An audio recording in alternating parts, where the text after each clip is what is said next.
Dr. Hovind taught science for 15 years. Then he got his PhD in education. He's always had a love for teaching.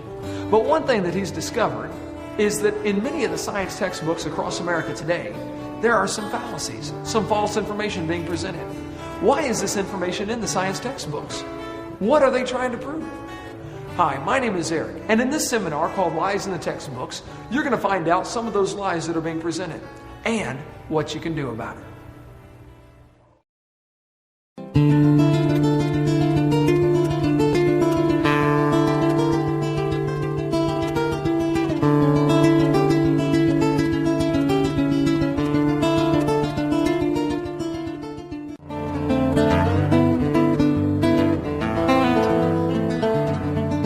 Welcome to our seminar tape number 4 on lies in the textbooks. I taught high school science for 15 years, and now I travel and do seminars on creation, evolution, and dinosaurs. And I'm concerned that what kids are being taught in our classroom is simply not true. There are some lies in our textbooks. In our first few seminar tapes, we talk about a variety of lies in the books. Now, I like science. I'm not against science. I collect science textbooks. I have actually hundreds of them, and I really, really like science. But I'm concerned there are some things in these books that just simply are not true. Somebody wants your kids to believe a particular theory, which is understandable. Everybody tries to convert others to their belief system. I'm going to try to convert you to my belief system. That's perfectly fine for everybody to try to do that. However, you don't want to use lies to accomplish that. So I'm going to tell you about some of the lies in the textbooks. In my first 3 videos, on number 1, we talk about how students are being lied to about the Big Bang. It's a big dud. It didn't happen. They're being lied to about the age of the Earth. The Earth is not billions of years old. They're being lied to about the caveman. There's never been a caveman, unless you mean Osama bin Laden. Okay? They're being lied to about the dinosaurs. Dinosaurs did not live millions of years ago. Dinosaurs lived with Adam and Eve in the Garden of Eden. And on this tape, we're going to talk about at least 25 or 26, maybe even 30 if we get time, more lies that students have to face in their textbooks. And then on tape number 5, we're going to tell you what you can do about it and some of the dangers of this philosophy. More lies in the textbooks. Let me set the record straight right up front. I am not trying to get evolution out of the schools. I'm not trying to get creation into the schools. I just want the lies out of the textbooks. I think we'll find if we take the lies out of the books, there's nothing left to support the evolution theory. Okay, well that's their problem. If all you have to support your theory are things that have been proven wrong years ago, I think it's about time you get a new theory. Is there anybody here who thinks teachers or textbooks should be allowed to deliberately lie to students for any reason? Okay? Wisconsin has a law that requires textbooks to be accurate. So does Alabama. Textbooks shall be adequate and current. Texas says instructional material shall be factual. Florida has a law that says instructional material shall be accurate. California says textbooks shall be factually accurate. Minnesota says a teacher shall not deliberately suppress or distort subject matter. Yeah, sure, hey there, fella, you betcha. The problem is, absolutely none of those states, including your state, enforce the law as it's written on the book. The books are simply not accurate. Here's a public school textbook from 1908. They told the kids in 1908, God created the heavens and the earth in 6 days. And all that was made was very good. Prayer is a duty, but it's vain to pray without a sincere desire of heart. God governs the world in infinite wisdom. Public school textbook. Here's a public school textbook from the year 2000. Evolution is a fact, not theory. Birds arose from non-birds and humans from non-humans. No person who pretends to any understanding of the natural world can deny these facts. I think things have changed a little bit, folks. By the way, when he says evolution is a fact, this is called a mantra. They think if you say it long enough and loud enough, everybody will start believing it. It's not a fact. Evolution's a religion.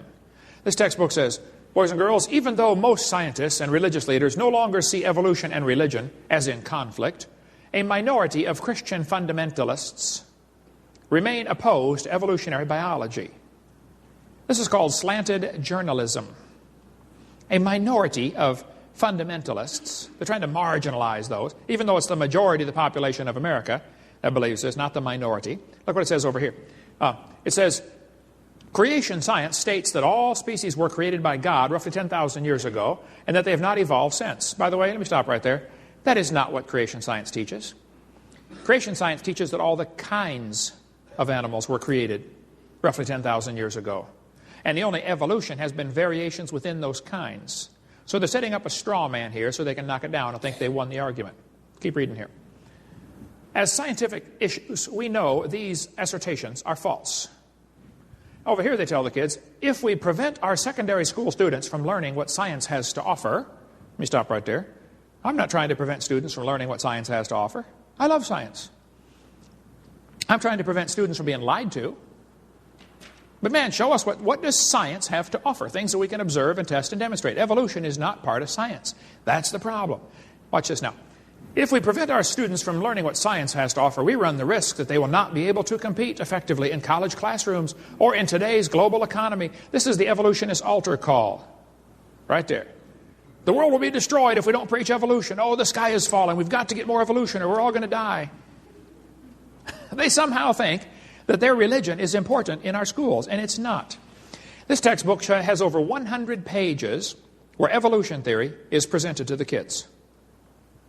Not one mention of creation. If they do mention creation, it's always in ridicule, like the one I showed you a minute ago. A minority of Christian fundamentalists. Folks, things have changed in our textbooks. Now, this chart shows how the atheists rate the United States based on how well they teach evolution. If your state is red, they think you're doing a lousy job of teaching evolution. Yay, go Wisconsin. All right.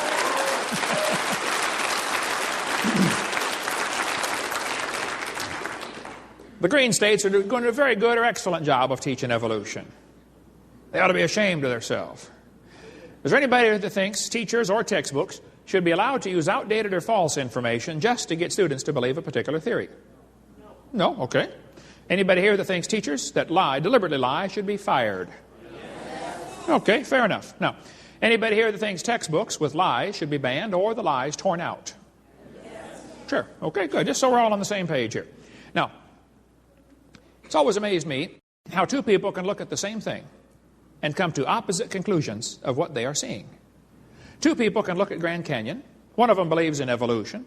He looks at the canyon and says, wow, look what the Colorado River did for millions and millions of years.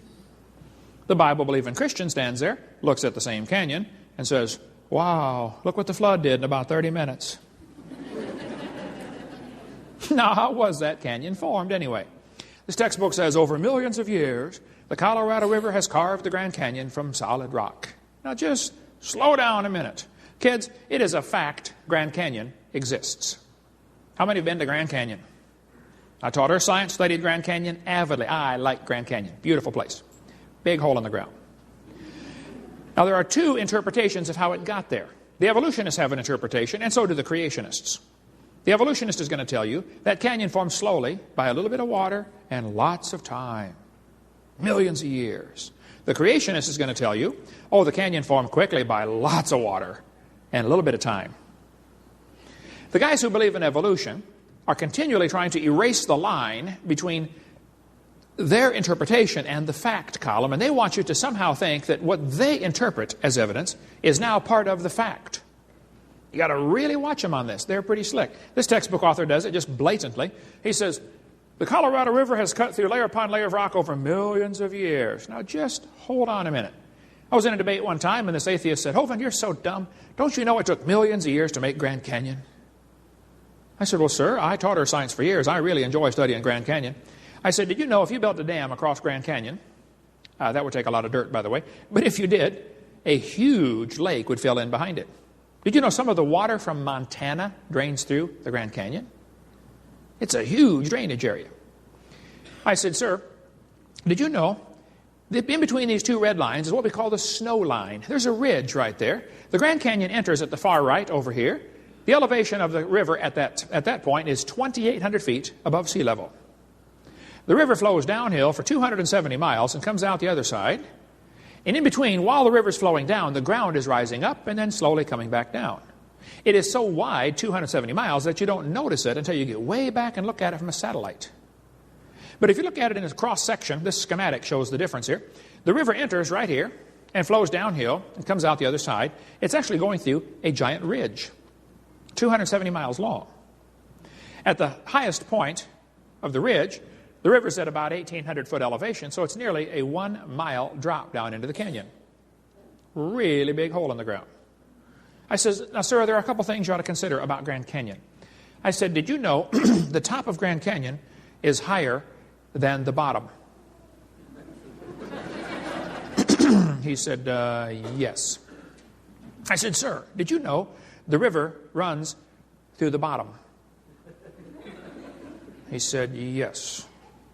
I said, sir, did you know the top is higher than where the river enters the canyon? By over 4,000 feet. I said, sir, did you know that rivers don't flow uphill? I said, sir, did you know there is no delta? Nobody knows where the mud is that got washed out of there, but it's probably out in the Pacific Ocean. They can't find the delta for Grand Canyon. There is no possible way that river made that canyon. Grand Canyon is quite obviously a washed-out spillway. There used to be two big lakes, Grand Lake and Hopi Lake, and they got too full one day, who knows when. I suspect shortly after the flood, maybe a few hundred years later, the ice caps melted or something, and the lakes got too full, and the water went over the top, while the ground was still relatively soft. Within the first few hundred years, washed out that canyon in a hurry. There are still beaches where the lakes used to be. They call them Grand Lake and Hopi Lake. The lake is long gone, but you can still see the beach line where the lake used to be. Grand Canyon is a washed-out spillway, folks. The water got too deep, went over the top, and washed out that whole region in a real big hurry. So when they tell you it took millions of years, they're lying to you. It did not. It's not geophysically possible. If you look at the way most rivers come together, almost all rivers join at what are called acute angles, less than 90 degrees. You can look at any map of the world, nearly all rivers come together and keep going the same general direction. Well, if you look at Grand Canyon, the rivers on the lower left side join at acute angles, normal river pattern. If you look at the right side, the rivers go backwards and run into the channel and turn around and come back the other way. This is evidence of a big lake that is draining. Any farmer that's ever built a dam to hold water to feed his cows or something, or water his cows, will tell you, once the water goes over the top of the dam, it can wash it out in a hurry. And it doesn't wash away the whole dam, it washes one slot, wherever the water finds the weakest point. So the water's running backwards off the dam to hit the lower channel, turn around, come back the other way. Grand Canyon was not formed by the Colorado River, folks. Grand Canyon was formed by a flood. A lot of water with a little bit of time. Are there any farmers or veterinarians in the crowd that might know what this machine is? Anybody know what that is? What is that, sir? That's a calf puller. That's a what? A calf puller. Once in a while, a cow has a hard time having that baby calf. And so to get the calf puller out, tie the cable around the calf's leg and jack the calf out of the cow. You get a few tons of pressure on there, that calf comes right out, no problem. One day, this farmer was out pulling a calf. It was a breech birth. The back feet are coming out first. Not good, but hey, it happens once in a while. And so the farmer had the calf puller out there, and he's pulling the calf out of the cow, and a city fellow stopped his car to see what on earth is going on. And the farmer said, "Hey, you ever seen anything like this before?" The city fellow said, "No, sir, I ain't never seen nothing like this." The farmer said, "You got any questions?" The city fellow said, "Yes, sir, I have one question." The farmer said, "Let's hear it." The city fellow said, "How fast do you figure that calf was going when it ran into that cow?" No. We're not separating the wreck here, fellas. You know, two people can look at the same thing, and one of them gets the wrong idea of what he's looking at. The Bible warned us that was going to happen. 2 Peter chapter 3, knowing this first, there shall come in the last days scoffers. Did you know there are people that scoff at the Bible? I deal with them on a regular basis. I attract them like a lightning rod. And the Bible says they're going to walk after their own lust. See, the reason some people don't like the Bible is because of their lust, not because of their science. They don't like that book because it chaps their hide. I tell them, you better get some Vaseline, man. You're going to need it because you're going to be judged by that book, whether you like it or not. Well, the scoffers in the last days, the Bible says they're going to say, where is the promise of his coming? For since the fathers fell asleep, all things continue as they were. Boy, that's an important phrase. Peter told us in the last days, the scoffers would say, the way things are happening now is the way they've always been happening. Long, slow, gradual processes. Uniformitarianism. The Bible says the scoffers will be willingly ignorant. Willingly ignorant. In the Greek, that means dumb on purpose. They're willingly ignorant of how God made the heavens and the earth. We covered that on video number 2, why it's heavens, plural. And how the earth was overflowed with water and perished. The scoffers are willingly ignorant of the flood. We'll cover lots more about the flood on videotape number 6. What caused the flood, anyway, and what damage it did to this planet. Well, one of the scoffers in the last days was a guy named James Hutton. James Hutton lived in the late 1700s, and he wrote a book and said the earth is much older than everybody thinks.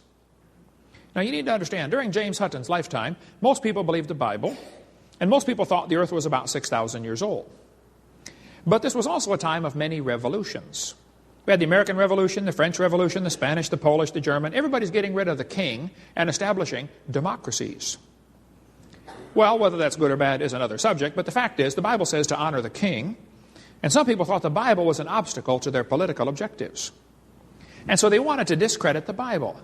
So back when everybody thought the earth was a few thousand years old, James Hutton came along and said it's millions of years old. He was one of the first guys in the Western world to come across this idea and say, oh wow, maybe the earth is real old. James Hutton developed an idea called uniformitarianism. The present is the key to the past. In other words, the way things are happening now is the way they've always been happening. Just like Peter prophesied these guys would come. Well, I think the Bible's the only perfect key to the past, but that's another story.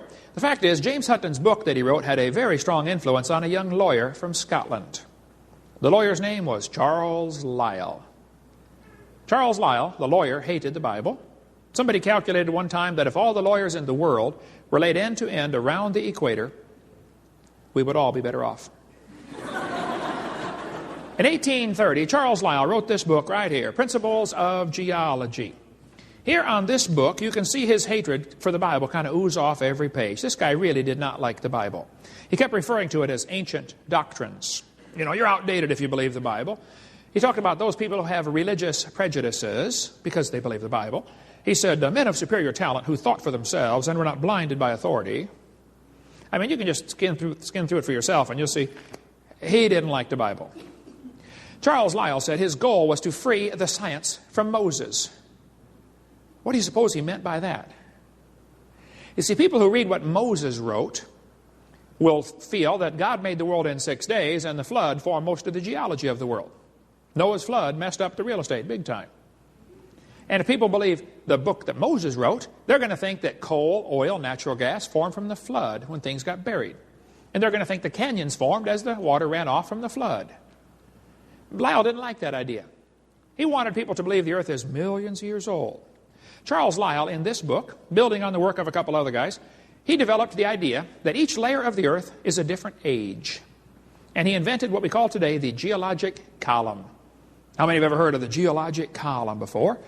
He divided the earth up into layers, and they gave each one a name, an age, and an index fossil. Maybe you saw the movie Jurassic Park, named after the Jurassic layer. Each layer was given a name, and they told everybody how old it was. Now, this was done in 1830, long before there ever was carbon dating, potassium-argon dating, rubidium-strontium dating, lead-208, lead-206, uranium-235, uranium-238. None of those existed. This was all done based on the assumption that each layer is a different age. They made up the whole thing out of the clear blue sky. Now, it's a fact the earth has many layers of rock. No question. That's a fact, folks. How'd they get there? Well, there are two interpretations. The evolutionists will say the layers form slowly over millions of years, and each one is a different age. The Bible-believing Christian says, oh no, these layers are all from the flood in the days of Noah. You can get a jar of dirt, shake it up, set it down. It'll settle into layers for you in a few minutes. But the guys, again, who believe in evolution are always trying to erase the line and make you think their interpretation is part of the fact column. The geologic column is actually the Bible for the evolutionist. It can only be found one place on planet Earth. The only place you will ever find the geologic column is in the textbooks. There is no geologic column. This guy admits it. He said, if there were a column of sediments, unfortunately no such column exists. I had a professor I debated one time said, "Oh, Hovind, you're wrong. Now, there are 26 places on planet Earth where the geologic column exists." I said, "No, I'm sorry, you're wrong. There are 26 places on planet Earth where the fossils are found in the order you would like them to be. But that doesn't prove the geologic column exists in any of those places. There is no geologic column. If there was, in one place, it'd be 100 miles thick. And the obvious question would be, where's all this dirt coming from?" One of the biggest lies kids face in the textbooks is about the geologic column. It's a joke. It's a hoax. It doesn't exist. But that really caused problems for the world in 1830 when it was taught. We'll get into that in a minute. Look, there's no question the Earth has layers. But if those layers are different ages, why are there no erosion marks between the layers? They all just fit tight to each other like pancakes. I mean, don't you think if that one layer sat there waiting for the next one to come on top, it'd rain once in a while in 10 million years? Just go home and get a jar of dirt and put some water in it and shake it up, folks. It'll settle out into layers for you in a few seconds. It's called hydrologic sorting. Many years ago, I was speaking in Union Center, South Dakota. Union Center is right there. It's not even on the map. And South Dakota puts everything they can find on the map just to fill in the white places. There were 40 people in the whole town. 38 of them came to church. I don't know where the other 2 were. Probably out pulling a calf, I reckon. But we had a great time. It was a wonderful little church out there in the country. The preacher said, "Hey, Brother Hovind, let's go down to Rapid City. They've got a museum with dinosaurs." I said, "Man, I like dinosaurs. Let's go." So we all drove down to Rapid City. We walked in the door, and this old fellow met us at the door, and he said, "Folks, I'm a guide here. Would you like me to give you a tour?" We said, "That would be great, sir." The first place we stopped on the tour was the geologic time scale. They've got it behind glass, all lit up. It's holy. Don't touch it. Okay? We're standing there, and the guide said, "Now, folks, this layer of rock you're looking at right here is about 70 million years old." And it's so cool, because they always get that sanctimonious tone in their voice, you know. 70 million years old. Oh. My daughter raised her hand. She said, "Sir, how do you know that layer is 70 million years old?" He said, "That's a good question, honey." He said, "We tell how old these layers are by what kinds of fossils are found in them. They're called index fossils." She said, "Okay." We walked around the other side. We're standing over here, and the guide said, "Now, folks, these bones you're looking at are about 100 million years old." My daughter raised her hand again. She said, "Sir, how do you know the age of those fossils?" He said, "Well, honey, we tell the age of the fossils by which layer they come from." She said, "Sir, when we were standing over there, you told me you knew the age of the layers by the bones, and now you're telling me you know the age of the bones by the layers." She said, "Isn't that circular reasoning?" I thought, wow, a chip off the old block. That guide had the strangest look on his face. It was almost as if he were thinking. He looked at my daughter. He looked at me. I wasn't about to help him. I thought, man, this is going to be good. I got to hear this. He looked back at my daughter. He said, "Man, you're right. That is circular reasoning." He said, "I never thought of that before." That poor fellow drove 50 miles one way that night to hear me speak in Union Center, South Dakota. The crowd swelled to 39. We set up a chair in the aisle. Afterwards, he talked to me for almost an hour. He said, "Hovind, is everything I believe about geology wrong? I teach this stuff at the college." I said, "Oh, no, man, I like geology. Are you kidding? You've learned the names of all the minerals." That's a good trick, folks. There are 1,200 minerals. Some have names about this big. I said, "You've learned the hardness test, the Rockwell test, the scratch test?" I said, "No, sir, I like geology. I like rocks and minerals. I have a huge fossil collection, a big mineral collection. I like minerals." I said, "But the part about them being different ages is all baloney." But he doesn't dare quit teaching it because he'll lose his job. See, people who don't support the evolution theory lose their job in public schools. That's the way it works. We cover more on that on video number 7. It's a carefully protected state religion. It's all based on circular reasoning. I'll show you. This textbook tells the kids on page 306 to date the date the rocks by the fossils. On the next page it says, date the fossils by the rocks. Circular reasoning. This is silly. Okay? This guy says, the intelligent layman has long suspected circular reasoning in the use of rocks to date fossils and fossils to date rocks. The geologist has never bothered to think of a good reply. This guy says, I can think of no cases of radioactive decay being used to date fossils. If they tell you they date the fossils by carbon dating or potassium argon or one of those other ones, they're wrong. That's not how it's done. Fossils are dated by which strata they come from. Strata are dated by which fossils they contain. Circular reasoning. Radiometric dating would not even be feasible if the geologic column had not been erected first. This guy says, the rocks do date the fossils, but the fossils date the rocks more accurately. I think the cheese done fell out of his sandwich, folks. Okay? If somebody charges you with circular reasoning, here's how they answer them. They say, the charge of circular reasoning in stratigraphy can be handled several ways. It can be ignored. It's not the proper concern of the public. In other words, it's none of your business how we do it. Or it can be denied by calling down the law of evolution. It can be admitted as a common practice or avoided by pragmatic reasoning. But the fact is, it's all based on circular reasoning. I like to ask the evolutionists, I'll say, fellas, your geologic column contains limestone quite a few different places. I mean, if I just handed you a piece of limestone and said, how old is it? How would you know if it's 100 million year old Jurassic limestone or 600 million year old Cambrian limestone? I mean, they're both limestone. How would you know the age of it? That's easy. We would tell by the index fossils. Precisely my point. This textbook shows the kids a trilobite. And it says a trilobite's a good index fossil. If you find a trilobite, it probably lived 500 to 600 million years ago. I don't think so. Somebody found a human shoe print where the guy had stepped on and smashed a trilobite. They asked geologists all over, how could a human step on a trilobite if trilobites lived 500 million years ago?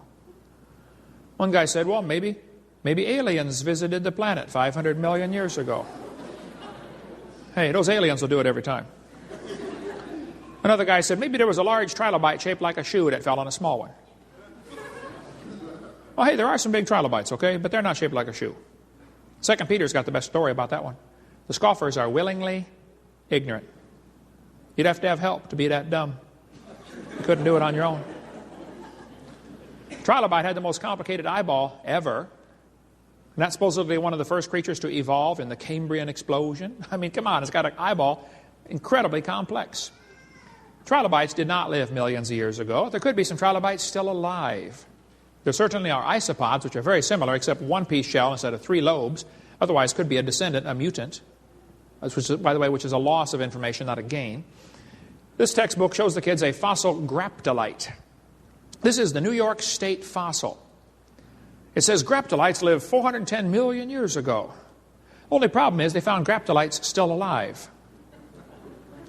Now, if they're still alive, couldn't they be found in any rock layer? This one shows the kids the Devonian period. It says this is from 325 million years ago. It has lobe-finned fish. They got a short leg and then the fin. Well, this is silly. Lobe-finned fish are still very much alive today. It's called the coelacanth. And when they first found the coelacanth still alive in 1938, they said, wow, would you look at this? They survived for 325 million years. It never dawned on them one time to question the geologic column. That thought never crossed their brain. This lady wrote a book about it, A Fish Caught in Time. Yes, boys and girls, this is our own great uncle, 40 million times removed. I'm not sure I can help somebody like that. This textbook says that Cretaceous and Jurassic period are from dinosaurs that lived 70 million years ago. Oh, come on. Dinosaurs have always lived with man. We covered that on video number 3. Dinosaur blood was found inside a T-Rex bone about 10 years ago. They tried everything they could to disprove it, and they couldn't. This is dinosaur blood cells. It's not going to last 70 million years. Human hands were found fossilized in the same strata as dinosaurs were found fossilized. Textbooks say the layers are different ages. I'm sorry, that's baloney.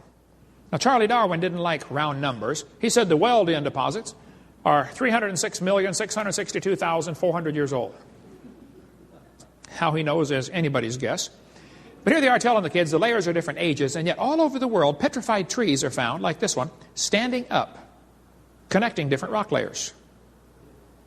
Now, if you have a petrified tree standing up, running through multiple rock layers, I don't think it's common sense to say the layers are different ages.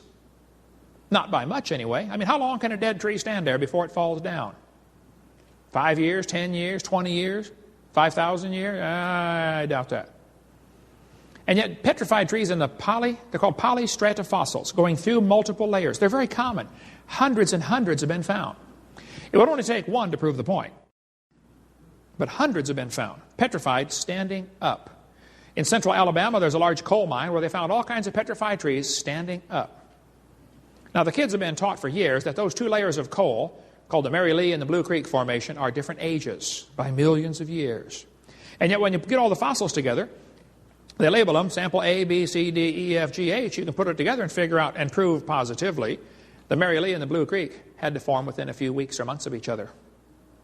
That's exactly what you'd get in a flood. We cover more on that on video number 6 about the flood, what caused the coal seams during the flood. Here's some from Cookeville, Tennessee. Petrified trees standing up, running through multiple layers. Joggins, Nova Scotia is famous for its petrified trees in the vertical position.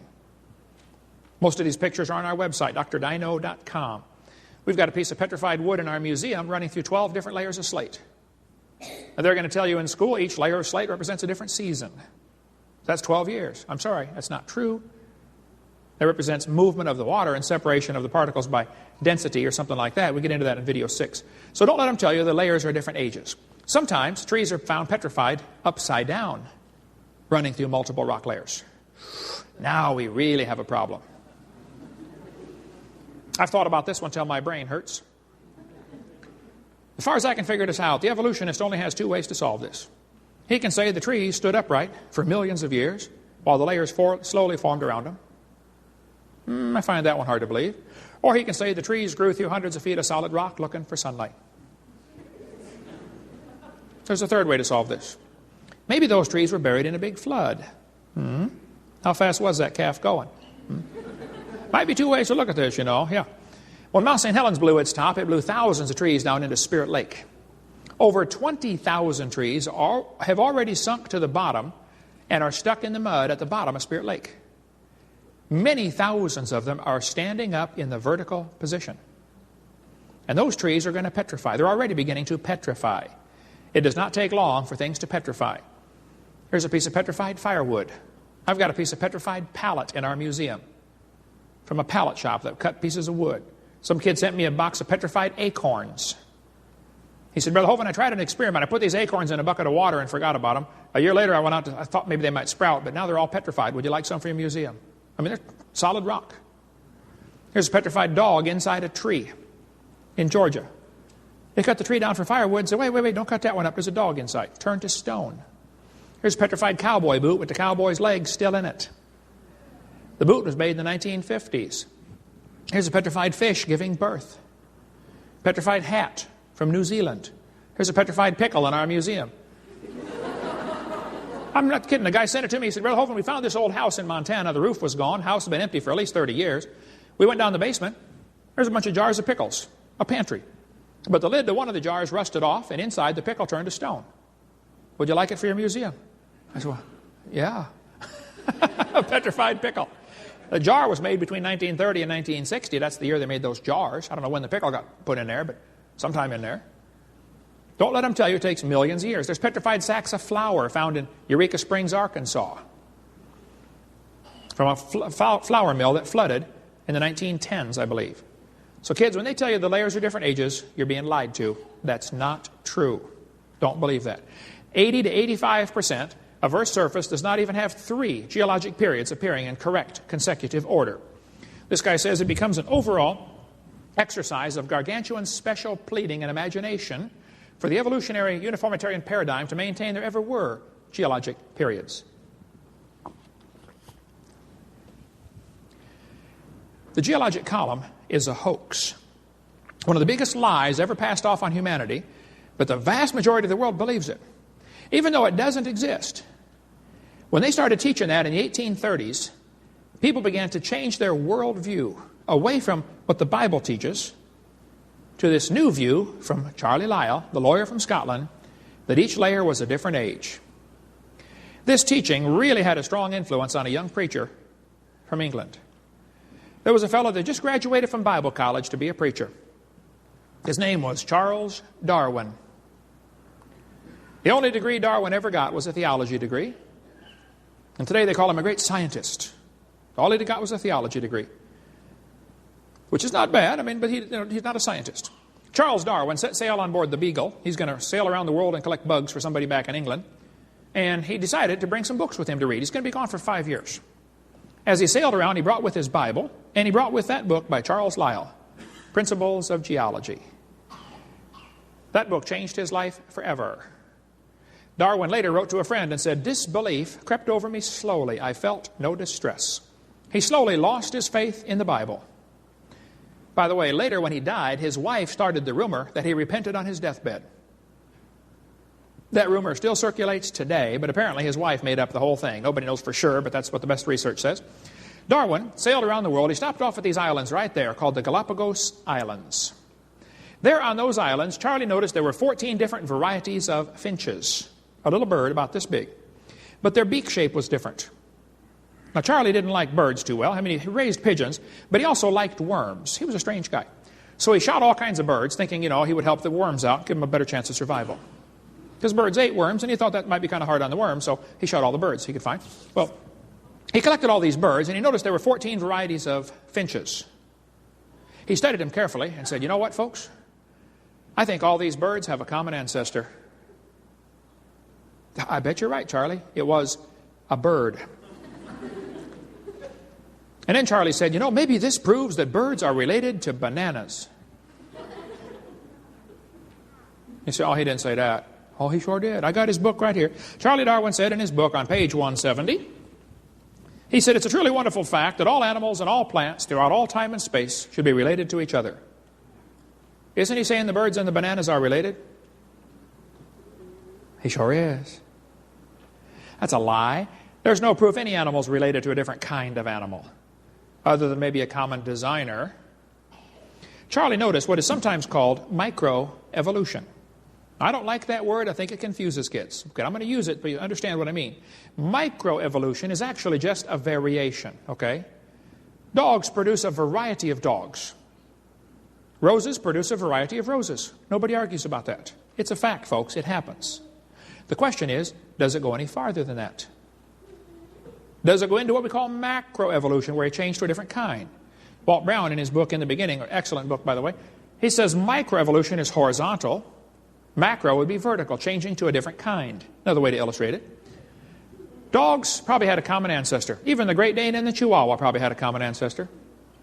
I wouldn't question the fact that the dog, the wolf, and the coyote had a common ancestor. But every 5-year-old kid knows they're the same kind of animal. We had one try out earlier in the seminar. We had a dog, a wolf, a coyote, and a banana. We asked the 5-year-old, which one is not like the others? He got it right away. The banana. See, the Bible says they bring forth after their kind.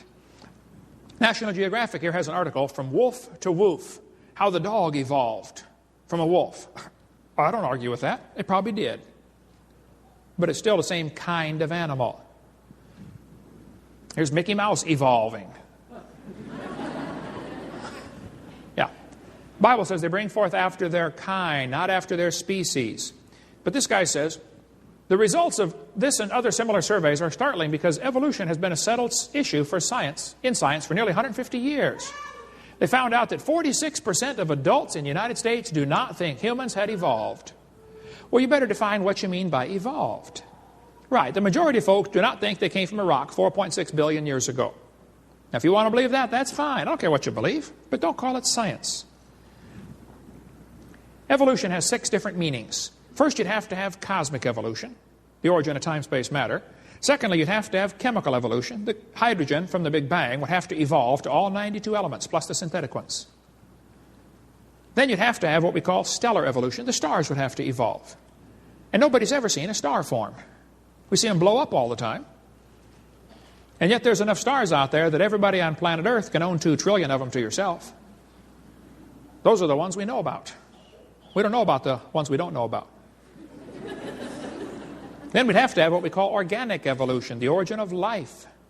Nobody has a clue how life can get started from non-living material. We'll cover more on that in the next session, about the origin of life. Next, to have what's called macroevolution, changing from one kind of animal into another. Nobody's ever seen a dog produce a non-dog. And lastly, we have variations within the kind that some people call microevolution. Okay, this one happens, whatever you call it, it happens. The first 5 are purely religious. But the definition of the word evolution is really confused for the students on purpose, I believe. I think it takes a giant leap of faith and logic just to go from micro to macro. Sure takes a big leap to go to the other 4 stages. Macroevolution is a fantasy based on imagination. They believe it must have happened, but there is no evidence for it at all. Teachers, though, will give the students one definition of the word to get them to believe the theory, and then they slowly weed in the rest of it when they're not looking. They're going to say, evolution is descent with modification. That's deceitful. That's not really what they mean by evolution. This textbook says, evolution is change over time. First definition. Watch how they change the definition now. In other words, living things have changed over time. Wait a minute. What happened to the first 4 stages? You're going to skip all the way down to living things and just assume the first 4 happened? Mm-hmm. Then they say, evolution is a change in species over time. Now they jumped right down to what I believe in.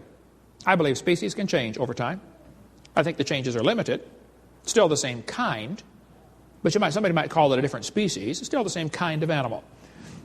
That's not really what they mean by evolution, folks. What they really mean is the whole theory comes as a package deal. Variations certainly happen, but they have limits. Haven't the farmers been trying to get bigger pigs for a long time? Do you think they'll ever get a pig as big as Texas? No, I bet there's a limit in there someplace, isn't there? I'm not sure if they reached it or not, but they're probably getting close to the limit of pig size. Roaches eventually become resistant to pesticides. That's a fact. Do you think they'll ever become resistant to a sledgehammer? No. I bet there's a limit. They always still produce the same kind of plant or animal, too. No new information is added. See, real evolution would mean an increase in genetic complexity, not just shuffling genes that already exist. When you have varieties of dogs produced, the gene pool is more limited for the variety. The Chihuahua is swimming in the shallow end of the gene pool. Somebody spent years crossbreeding dogs to develop a Chihuahua. All that time and money to make a dog that is 100% useless. Hey, how long would the Chihuahuas last in the real world? Turn them all loose back into the woods and watch what happens. They'd run up to the wolf. Yep, yep, yep, yep, yep, yep. Crunch. End of gene pool, right? Genetic information is lost, not added, when you get your variety. Real evolution would be an increase in genetic complexity, not just shifting of gene frequency. Now, I grew up in Illinois, corn country. Did you know there are so many kinds of corn down there, they have to number them? You're driving down the highway and you'll see a sign, BX65. Don't mix it up with XL29. Something will explode. But I'll tell you what, folks, you can crossbreed corn from now to the cows come home, and you're always going to get corn. You're never going to get a hamster or a tomato or a whale to grow on your corn stalk, okay? That ain't going to happen. There's a varieties of dogs in the world, a whole bunch of them. And I bet they had a common ancestor, dog. This Irish textbook calls it divergent evolution. Saying the terrier and the poodle had a common ancestor? Oh, come on, don't give it a fancy name. It's still a dog. Don't call it divergent evolution. It's a variety of dog. This Mexican textbook says the horse and the zebra had a common ancestor. I agree. Looked like a horse. 4-wheel drive, genuine leather upholstery, all the standard equipment, folks. I mean, a horse, right? And every kid knows they're the same kind of animal. They've got little bitty horses available today. We had the world's smallest horse come visit us at Dinosaur Adventureland. Talk about useless. Can't ride it. It won't bark. No, my granddaughter rode it. She thought it was cool, I think. I don't know if she thought anything. Horses, zebras, and asses can all be crossbred. There's some folks in California, they wrote me a letter, said, Brother Hovind, we crossbreed all sorts of these animals and get some really strange crossbreeds. We get Zorses, Zonkies, Zionis, and Zedonks, and Shebras. There's a herd of zebroids running around. See, the Bible says if they can bring forth, they're the same kind. A horse and a zebra can bring forth. A horse and a hamster cannot. They're a different kind, okay? And most cases, the kinds are real recognizable to anybody with average intelligence. There might be a few questionable ones in there. Okay, I think that's worthy of research. But the fact that we don't have the answer to every single one doesn't prove that everything is related, like the evolutionist says. You know, in the last 100 years, the Kentucky Derby has gone from an average winning speed of 127 down to 123. Now, even back in the early days, they had some low times turned in. Question: how much money would you guess has been spent on the Kentucky Derby trying to get faster racehorses? Millions and millions and millions of dollars, right? Now, I don't know if they reached the absolute limit of horse speed or not. I suspect they're getting pretty close. I mean, if you really want to win the Kentucky Derby, why don't you breed wings on your horse and fly around the track in 12 seconds? My whole point is, sure, variations happen, but they're limited. The evolutionist does not want to admit there are any limits, and that's where the problem comes in. There's a variety of cows in the world, and they might have had a common ancestor. A cow. There's a book you can order chickens from. What kind of chickens do you want to get, kids? Do you want to get red rocks, cinnamon queens, white rocks, cherry eggers, brown leghorns? There's a lot of different kinds of chickens you can get. But look what the book says. The jungle fowl are the original bird from which all varieties and strains of domesticated chickens are derived. Hey, did you know all the chickens had a common ancestor? Guess what it was? A chicken. Exactly correct. There are 8 varieties of bears in the world, and they might have had a common ancestor. I wouldn't argue with that. But it was a bear. Did you know that broccoli, Brussels sprouts, cauliflower, and cabbage all came from a common ancestor? It was a plant. The Bible says they bring forth after their kind. Here's what happened, though. James Hutton wrote a book, and people began to doubt the earth was 6,000 years old. Then along came Charlie Lyell, and he wrote a book, and people began to doubt the flood formed the layers. Then along came Charlie Darwin, and people began to doubt the Creator. And by the mid-1800s, the world was in kind of a problem because they didn't think God did it, but they didn't know how it got here. So they looked around and said, wow, if God didn't make this place, who's in charge? It must be us. That led to the rise of humanism, communism, Marxism, Nazism, socialism. It all ties together. We cover all that on video 5. But those same 3 false teachings are still in your textbooks today. They're teaching kids the earth is millions of years old. We got here by uniformitarian processes, and godless evolution is how it happened. Paul said, Timothy, you be careful about science that is falsely so-called. Evolution is not science. Evolution's a religion. Hitler said, let me control the textbooks and I'll control the state. Professor Wilson from Harvard University said, as were many persons from Alabama, I was a born-again Christian. When I was 15, I entered the Southern Baptist Church with great fervor and interest in the fundamentalist religion. I left at 17 when I got to the University of Alabama and heard about evolution theory. First year in college, destroyed his faith. I suspect that might be what happened to Tom Hanks. I read an article where he was 16 years old. He wrote about how much he loved the Lord, wanted to serve Him with his life. What happened, Tom? I've been praying for Tom a lot. I'm going to try to get him saved. I'm sending him some of my videotapes here soon. I don't know why I'm burdened for him, but I just am. Many people go off to college and lose their faith. Scott wrote me a letter from Iowa. Said, Brother Hovind, until I went to college, my faith in God was sound. My college history class helped to destroy that faith. I started to doubt the Bible and God's Word. Even started to doubt Jesus was truly God's Son and that He died and rose for my sins. My best friend showed me your tapes, and I was in awe of what I saw. Everything I thought I knew about life was changed. Yay, rescued one. But there are millions more that need rescued. There are kids doing homework right now tonight while we're sitting here, and that homework is destroying their faith. 75% of kids from Christian homes that go to public schools are going to lose their faith after 1 year of college. What's in these books anyway? What are they teaching our kids? They tell them they've got evidence for evolution. Here's the evidence they give them. Evidence from fossils. Oh, come on. Anybody with half a brain knows no fossil counts as evidence for evolution. None. You bring some bones into the courtroom. Your Honor, see these bones right here? These are the ancestors of everybody today. Any freshman law student could say, Your Honor, he doesn't know those bones had any kids that lived. And why would you think a bone you found in the dirt can do something animals today cannot do? You know, produce something other than their kind? Fossils simply don't count, folks. No fossils count as evidence for evolution. They say, we've got evidence from structure, molecular biology, development. They say the process of evolution is by natural selection. There's no scientific evidence to support evolution except things that have been proven wrong years ago. And we're going to cover some of those here tonight. Now, if real evidence exists for that theory, then please show me. I'm not against scientific evidence. I am against lying to the kids. And everything they use to teach that theory to your kids has been proven to be a lie.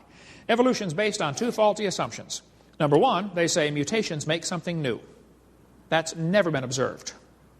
Number two, they say natural selection makes it survive and take over the population. Now think about this carefully. If an animal evolves a little better than the rest, what must happen to the rest of them in order for this process to work? They all have to die, or else the good genes get blended back into the population. Evolution is a religion of death, not life. The question is very simple.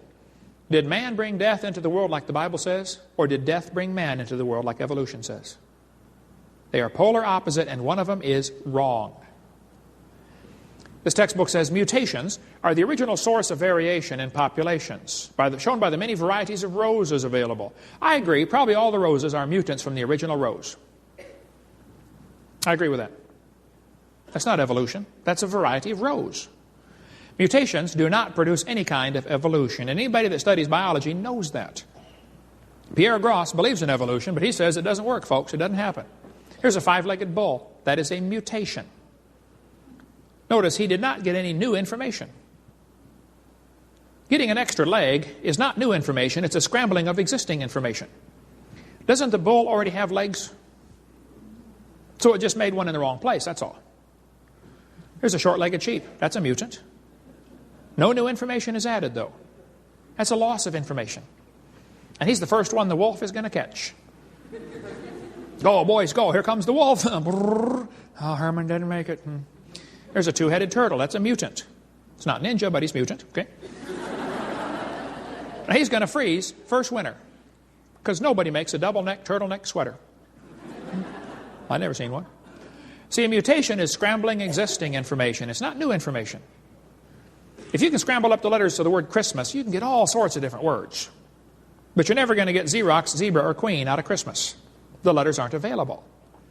And scrambling existing gene code will not give you new information.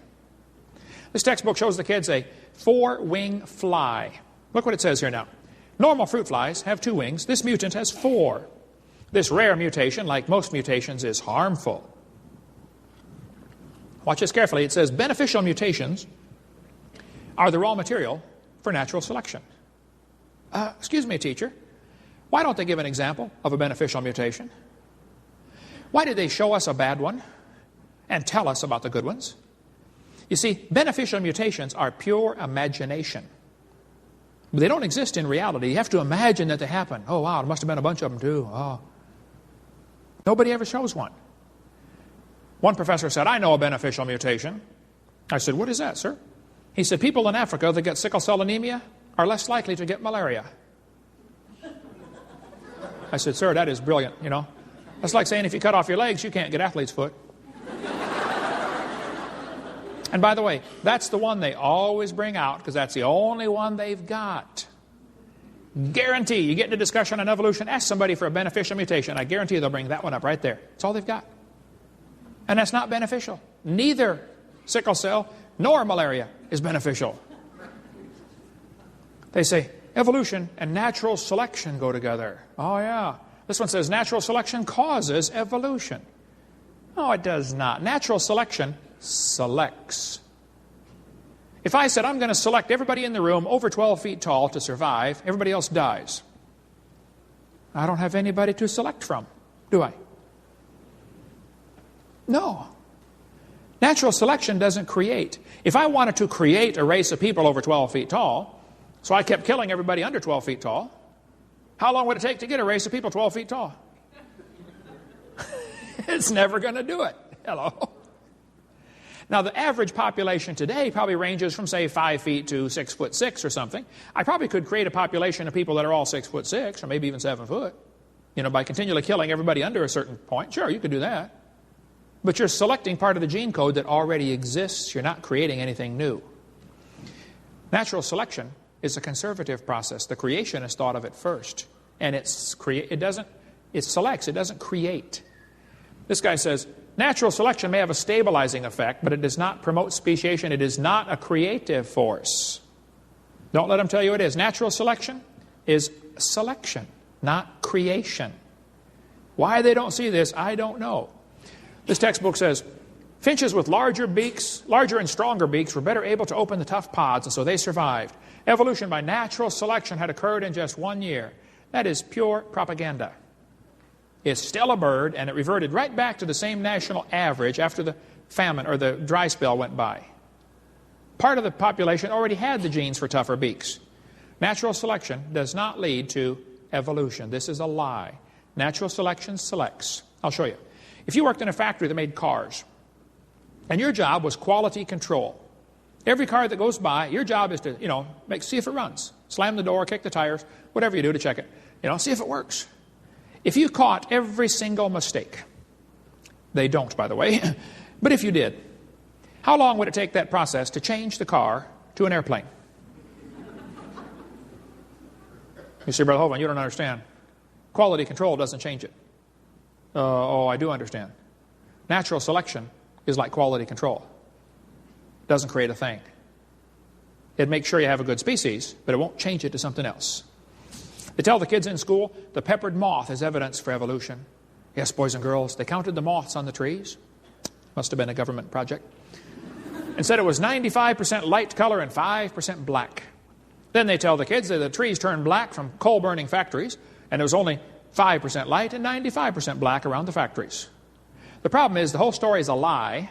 Didn't happen. After 40 years of watching, they found 2 moths on the trees. 2. In 40 years. So they glued dead moths to the tree to take that picture for your kid's textbook. Those are dead moths glued on a tree trunk. It's a lie. The story's a phony. But they still teach it. That's all they've got. I think that page ought to be torn out of the book. You tell the kids in the Tulsa Zoo, yes, this is proof for evolution right here. Proven wrong years ago. There's a good website, Icons of Evolution, or the book Icons of Evolution has a whole lot on the peppered moth. See, they talk about survival of the fittest. Well, survival of the fittest does not explain arrival of the fittest. And survival of the fittest, I think, is what's called a tautology, a sentence that means nothing. If you say, Professor, why did it survive? Oh, because it's the fittest, survival of the fittest. Well, how do you know it's the fittest? Because it survived. How else can you tell?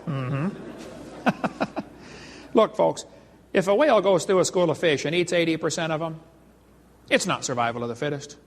It's called survival of the luckiest. That's what really happens out there. But some of these people make these good observations and still come to the wrong conclusions. I don't know if you heard the story, but there was a bunch of scientists one day that wanted to see how far a frog could jump. They put the big old frog down there and said, jump, frog, jump. That frog, boing, he jumped 80 inches. Wow. They brought him back, cut off one leg. Said, jump, frog, jump. He only went 70. They brought him back, cut off another leg. Said, jump, frog. He went 60. They brought him back, cut off another leg. Said, jump, frog. He went 50. They brought the frog back, cut off his last leg. Said, jump, frog. They expected he might go maybe 40 based on the data so far. Actual jump was 0. The frog didn't move. They yelled louder, jump, frog. Frog didn't move. They were baffled. They tried the experiment again. New frog. Got the same results every time. So the brilliant scientists got their data together and said, folks, you know what? We can conclude that the frog jumped less as the legs were removed. Hey, you have to give them credit, folks. That is a good observation. Then they said, but we must conclude that a frog with no legs goes deaf. You had a good observation there, fella, but you blew it with your conclusion. That's what they did with the fruit flies, though. They put them flies in the laboratory, and they nuked them and microwaved them and x-rayed them and did all sorts of mean things to those flies, and they got all kinds of mutated flies. They got flies with curled wings. They fly around, bzz, bzz, bzz, couldn't go anywhere. They got flies with no wings. What do you call that? A crawl? Can't fly. They raised all these mutated flies in the laboratory and said, folks, you know what? All the mutations observed produced flies that were inferior to Grandpa Fly. Hey, that's a good observation. They said, so we must conclude that flies have evolved as far as they can go. Jump, frog, jump. You got a good observation there, but you know, maybe you could conclude that God made them right to begin with, and all you're doing is messing them up in your laboratory. Yeah. This guy says, flies in the north have wings 4% larger than flies in the south. And that proves evolution? Who is dumb enough to care? Then they tell the kids to think critically. Yes, boys and girls, do you think humans are still evolving? What kind of question is that? That's one of those questions like, have you stopped beating your wife yet? Wow, now let me think. If I say yes, I'm admitting I did. If I say no, I'm still doing it. Hey, did you know it is possible for a question to already have a built-in assumption? Doesn't their question assume that evolution happened? I would say, teacher, this question is poorly written. It assumes evolution has happened when it has not. It's like asking the question, you know, why are elephants orange? You know, that's a good question. Why are they orange anyway? I don't know. They're not. Hello. And this question is not designed to make the students think critically. Do you think humans are still evolving? That's a Soviet-style indoctrination type question. And when the kid gets done with this course, he's going to think he knows how to think critically. And he doesn't know how to think at all. He knows how to be told what to believe. That's not education. That's indoctrination, Soviet style. They tell the kids, we've got evidence from structure. This is called the homology argument. Yes, boys and girls, did you know you got two bones in your wrist, radius and ulna? And did you know the whale has two bones in his flipper? And look at this. They're called radius and ulna. Right there. See? That proves we're related. That's what they tell them. Look at this. These homologous structures provide evidence that these animals evolved from a common ancestor. Think critically. A seal's flipper and human arm have different functions. What evidence might help show that both structures evolved from a forelimb of a common ancestor? They show the kids the similar structures. This is in every biology book I've seen. This is one of the evidences for evolution. They call it comparative anatomy. It says comparative anatomy provides further evidence of evolution. The commonalities suggest that these and other vertebrate animals are all related. They probably evolved from a common ancestor. This is a lie. They probably have a common designer. You know, maybe the same guy designed them all. But every textbook around the world, I've got books from Latvia and Mexico and Russia, they're all teaching the same thing, folks. And it's silly. By the way, those bones develop from different genes on the chromosomes of these different animals. They're not homologous. Similar design might prove the same designer made them. Did you know the lug nuts from a Pontiac will fit on a Chevy? You can go outside and try it. It'll work. That proves they both evolved from a Honda 14 million years ago. Now look, it's a fact. It's a good observation when they say many animals have a similar forelimb structure. That is a good observation. I agree. Then they say they must have had a common ancestor. Oh, I disagree. This helps prove we all came from a rock. Oh, jump, frog, jump. Then they say we've got evidence from development. This one makes me angry, so I'm going to stay calm. We're going to do this in just a few more minutes, and then we're going to quit. Take a break. This book says the similarity between early stages in development helped convince Darwin that all forms of life shared common ancestors. Darwin considered this by far the strongest piece of facts in favor of his theory. Haeckel called it the biogenetic law. A guy named Ernst Haeckel made up the idea that all the embryos of different animals develop through the same stages: fish, amphibian, reptile, mammal. He called it the biogenetic law. This textbook says the presence of fish-like structures in the embryos of different species shows that these animals have evolved from fish and share the basic pattern of fish development. Does the human embryo have gills like a fish? That's what the textbook says. This is a lie. Those are not gills. Those little folds of skin develop into bones in the ear and glands in the throat. They never have anything to do with breathing. I've seen people that have 5 or 6 chins and they can't breathe through any of them but the top one. Ernst Haeckel, the German professor, from Jena University made up this entire dumb idea in 1869. Darwin's book came out in 1859. The next year it was translated to German. Haeckel read the book and said, wow, what a great theory. If only we had some evidence. 9 years later, they still had no evidence, so Haeckel decided to make some. He was an embryology professor. He's taught how embryos develop, so he took a drawing of a dog and a human embryo and changed them, made them look just alike, and said, see, this proves we have a common ancestor with dogs. Well, nobody caught on or stopped him, so he did a bunch more. He took drawings of all kinds of different animals and faked them, and he made them all look very, very similar. Haeckel made giant posters of his fake drawings and traveled all over Germany and told everybody, you ought to believe this new theory because we've got the proof right here. After all, he's a professor of embryology. He wouldn't lie, would he?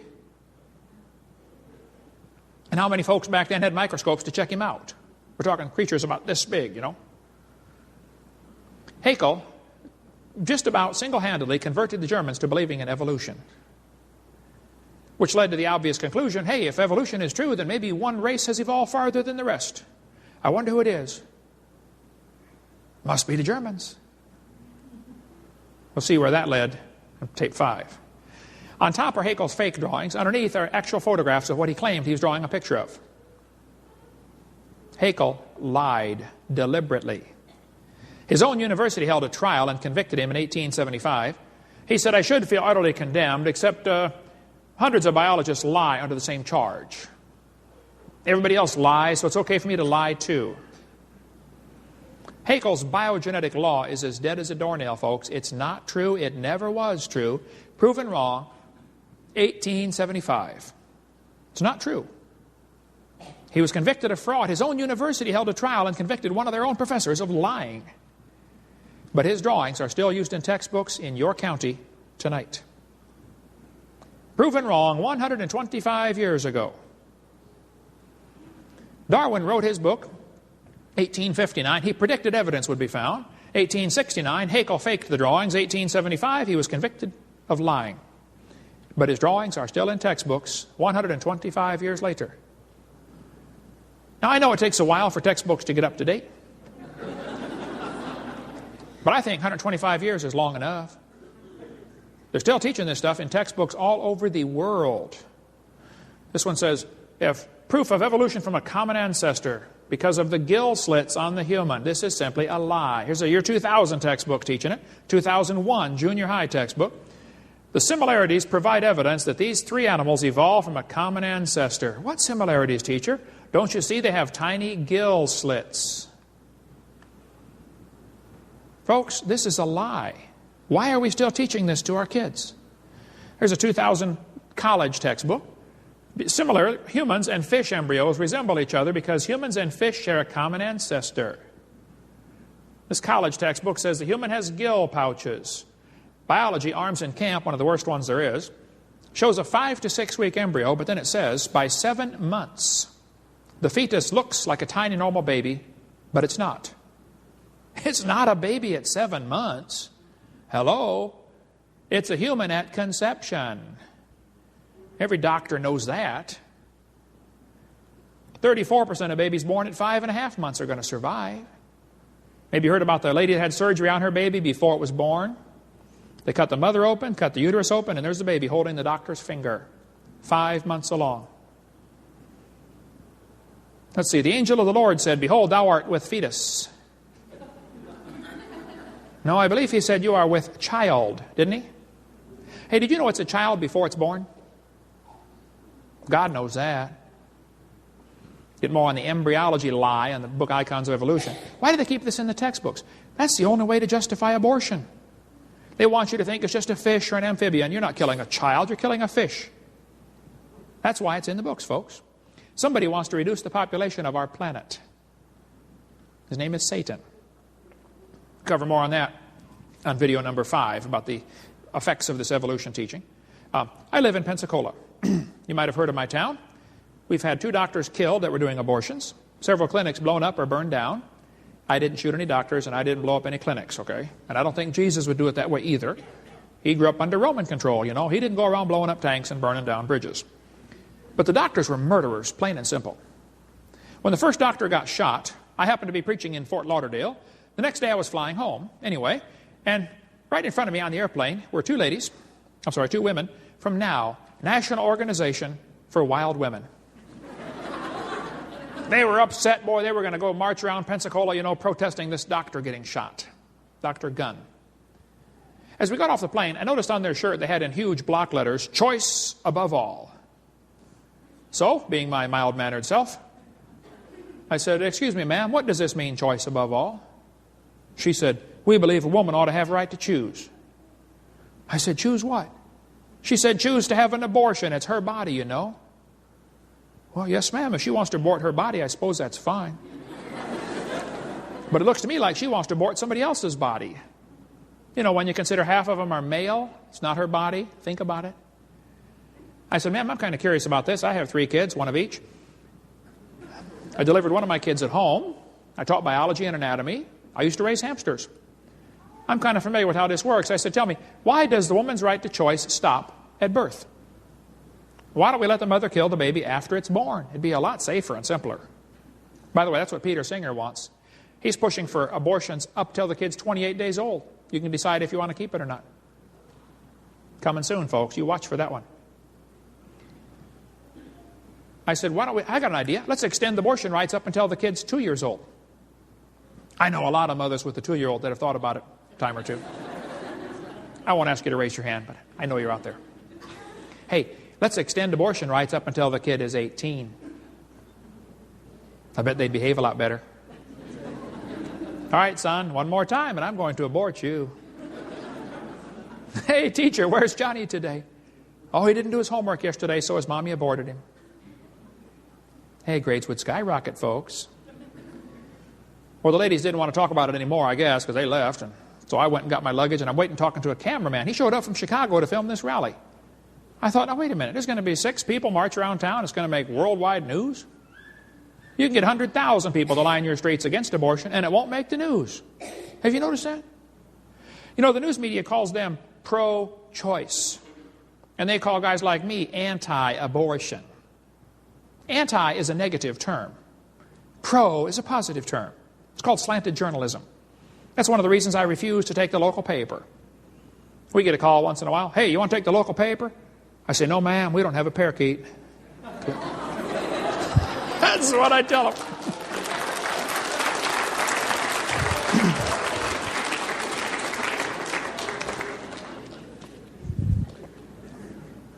The news media always slants it to the liberal cause. Probably because they're just about all getting owned by a few people now, the Gannett Press and these guys. But when the kids got shot in Colorado, right away they jumped on the gun control issue. Did you notice that? Look, if kids keep getting shot in our schools, maybe there are some other issues to discuss, like should we have public schools? Or should we teach them evolution? That's what caused the shooting at Columbine. The boys made a tape before the shooting. They said, "He doesn't deserve the jaw evolution gave him. Look for his jaw. It won't be on his body." They did the shooting on Hitler's birthday on purpose. They shot Isaiah because he was black. Eric's T-shirt said natural selection. We cover more on that on video number 5. And then Rosie got on her program. Rosie O'Donnell said, "See, we need more gun control." Rosie, they broke 18 gun laws going into that school. 2 more gun laws would not have stopped them. I like what that guy put on his tire cover on his van. He said, "Blaming guns for Columbine is like blaming spoons for Rosie O'Donnell being fat." It's not the spoon's fault.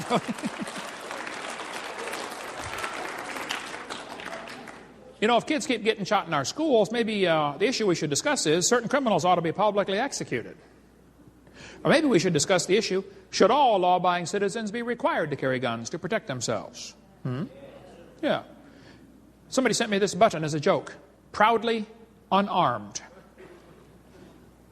Would you wear that?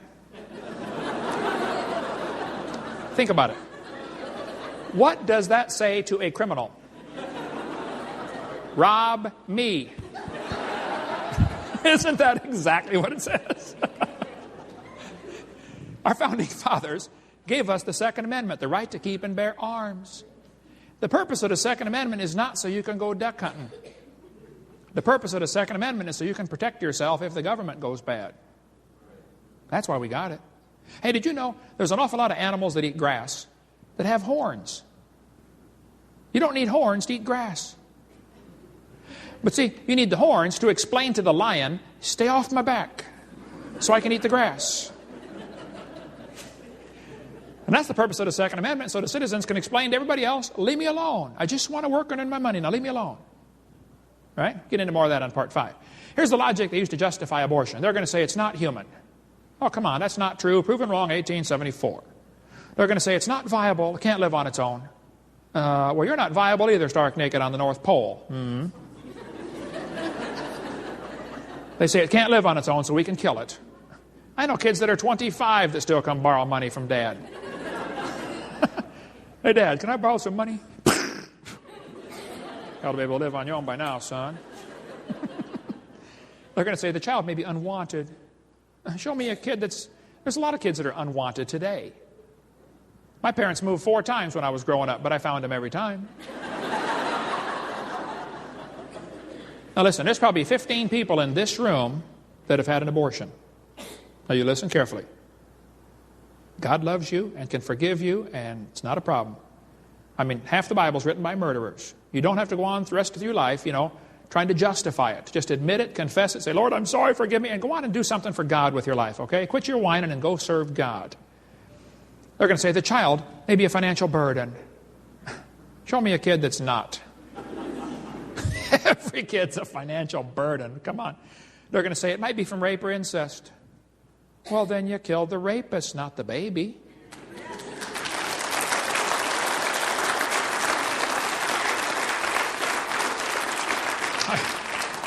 I mentioned this in a seminar one time, and this medical doctor was there, and during question and answer, he said, Dr. Hovind, suppose a woman is raped and gets pregnant. Are you saying she should be required to carry that baby?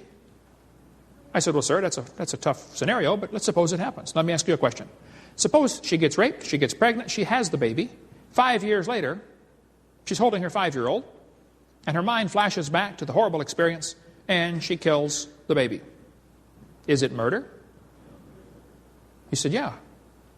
I said, okay. Suppose she would have killed it 5 months after it was born. Would that have been murder? He said, yeah. I said, suppose she would have killed it 5 minutes after it was born.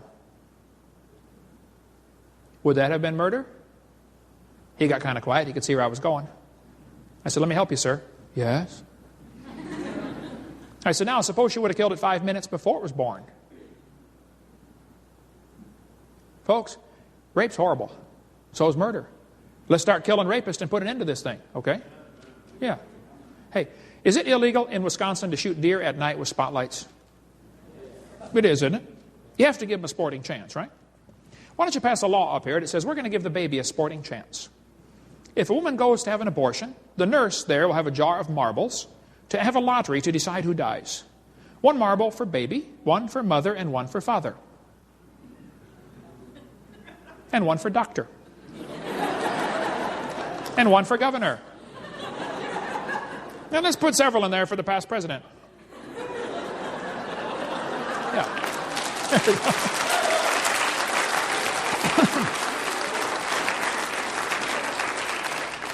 Question. If he's not alive, why is he growing? If he's not a human being, what kind of being is he anyway? This woman says, honk if you're pro-choice. Yeah, it's easy for her to be pro-choice. She's already been born.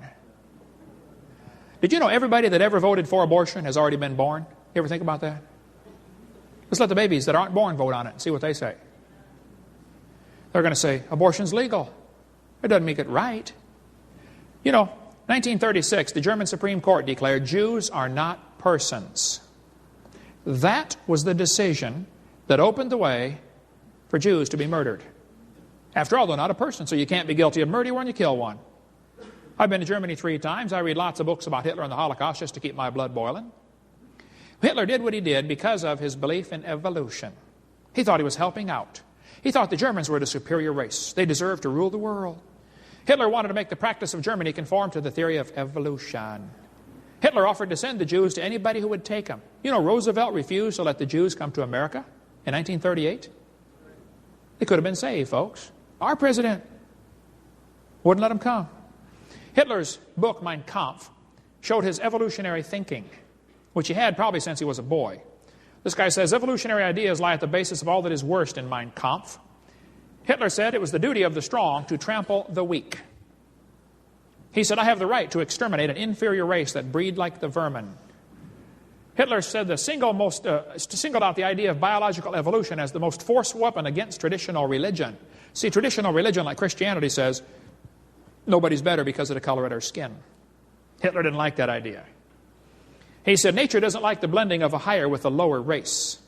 He kept talking about Aryan blood and lower peoples. Who's a lower people, Adolf? Well, I found Hitler's hit list. I read lots of books about Hitler. Hitler thought the blonde-haired, blue-eyed Norwegians were close to pure Aryan, the superior race. Did you follow all that? Blonde hair, blue-eyed, Norwegian. Hvor det står det till idag. Ja, sure you betcha. Oofda, hey there, fella. He thought the Germans were mostly Aryan. The Mediterraneans are slightly Aryan. The Slavics are half Aryan, half ape. Orientals are slightly ape. Black Africans, mostly ape. Jews, close to pure ape. Hitler killed the Jews because of his belief in evolution. He was trying to speed up the process, to help humanity out, get rid of the inferiors. Hitler also hated black people. Does anybody know where the Olympics were held in 1936? Germany. Does anybody know who won the most gold medals? Jesse Owens, the black American athlete. Hitler was so angry, he walked out of the stadium and said, it's not fair to make my men race against this animal. Hitler said, I think Christianity is the most fatal, seductive lie that ever existed. Because Christianity teaches, God hath made of one blood all nations of men to dwell on the earth. Now, if you think you are superior to somebody because of the color of your skin, number one, you're wrong. Number two, you're stupid. Number three, you're not right with God. And I preached the same message in Georgia and Alabama and Mississippi. And I would preach it to the KKK. You're wrong. I stood in the courtroom in Nuremberg where the trial was held. Those guys, 50 years ago, said, we did nothing illegal, we're just obeying orders. Yep, and they were found guilty of murder, weren't they? And just because our Supreme Court said the unborn child is not a human, not a person, that was the decision. 1973, Roe versus Wade.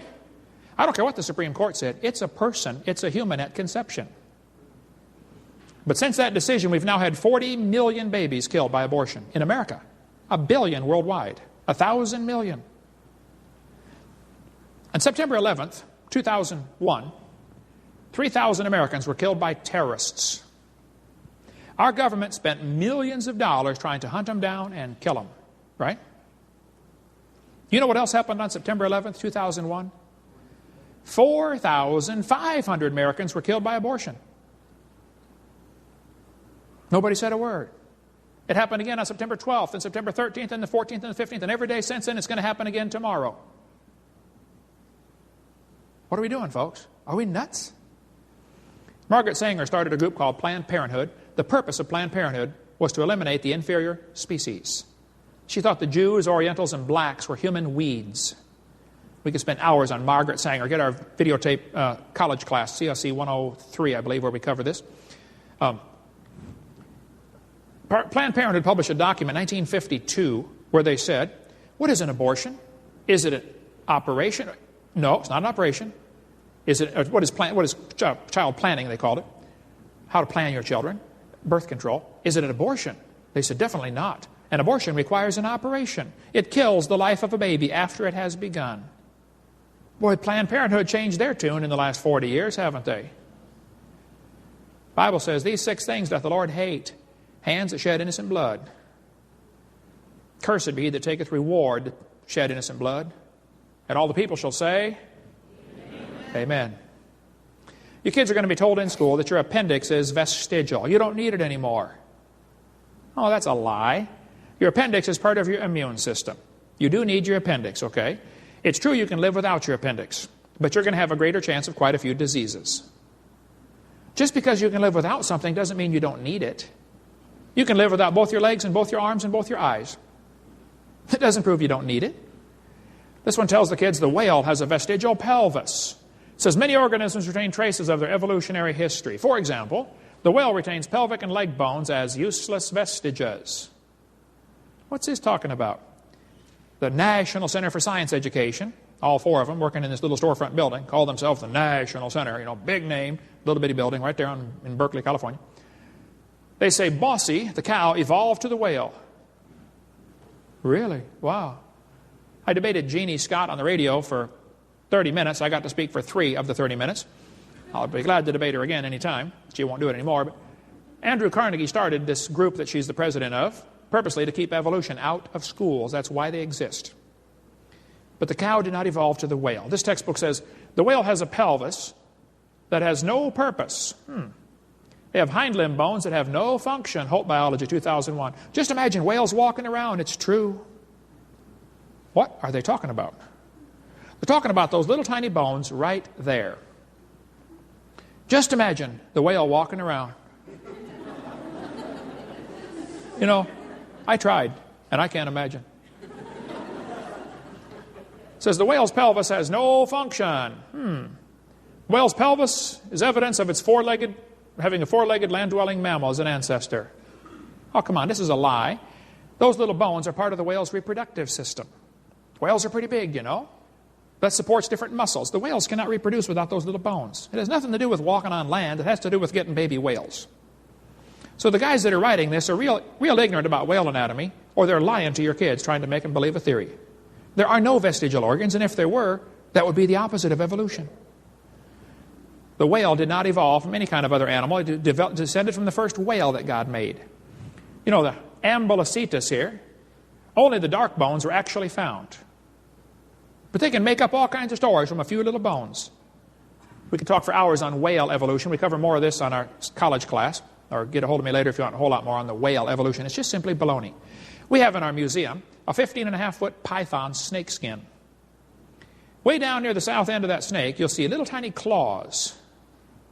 There they are, right there, little bitty claws with a little bone inside. Now look what this textbook says. Snakes have rudimentary hind legs. Those are not hind legs. Those little claws are used during mating. Snakes don't have any arms, you know. And they can't talk and say, scoot over, honey, okay? It's got nothing to do with walking on land, okay?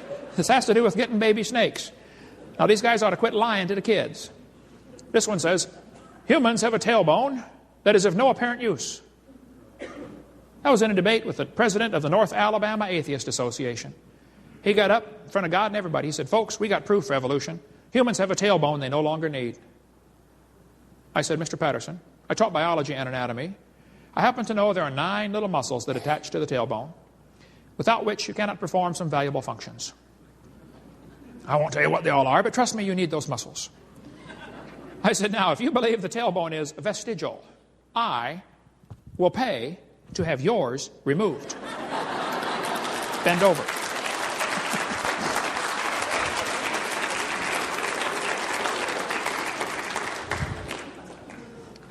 This textbook says the coccyx, the tailbone, is a small bone at the end of the human vertebral column. It has no present function, and is thought to be the remainder of bones that once occupied the long tail of a tree-living ancestor. They told me when I was a kid, man used to have a tail, but he lost it because he didn't need it. That was the teaching that started me believing in evolution when I was about 9 years old. And later I thought, wait a minute, lost it because we didn't need it? Have you ever thought how handy a tail would be? Have you ever come to the door with 2 sacks of groceries? Huh? Man, you could open that door right up and walk right in there. You could drive down the highway and hold that can of Coke and tune that radio knob all at the same time. Lost it because we didn't need it. Come on. That's a lie. We've been offering $250,000 for a long time for anybody with any real evidence for evolution. If you've got some, show me. But quit lying to the kids. I tell people, those lies ought to be torn out of your book. I was in a debate one time and I mentioned, look, that page ought to be torn out. It's not true. The one professor, when I got done, said, now, Hovind, I don't think we should deface textbooks. I said, well, sir, if you were teaching math and you came across a book that said 2 + 2 is 5, what would you do? He said, oh, I tell my students to mark off the wrong answer and write in the right answer. You would deface a textbook? I said, now, sir, if you came across a biology book, and you do teach biology, and the book said the embryo has gill slits, you know it's not true, and it says the tailbone's vestigial, you know that's not true, and the whale's got a vestigial pelvis, you know that's not true, what are you going to tell your students? He said, well, nothing. I said, you're not going to warn them it's not true? You're not going to tell them to tear the page out, or you just mark it out? Oh, no. I said, then you, sir, are a hypocrite. And you got no business using tax dollars to spread these lies in our textbooks to these next generation of kids. You ought to get an honest job picking peaches or changing tires and quit lying to the kids. My humble, unbiased opinion. Everything used to support evolution theory has been proven wrong. I'm sick of paying for the kids to get lied to. Get those lies out of your books. We'll take a quick break, cover some more lies in the textbooks in the next session, and tell you what you can do about it. Thank you so much.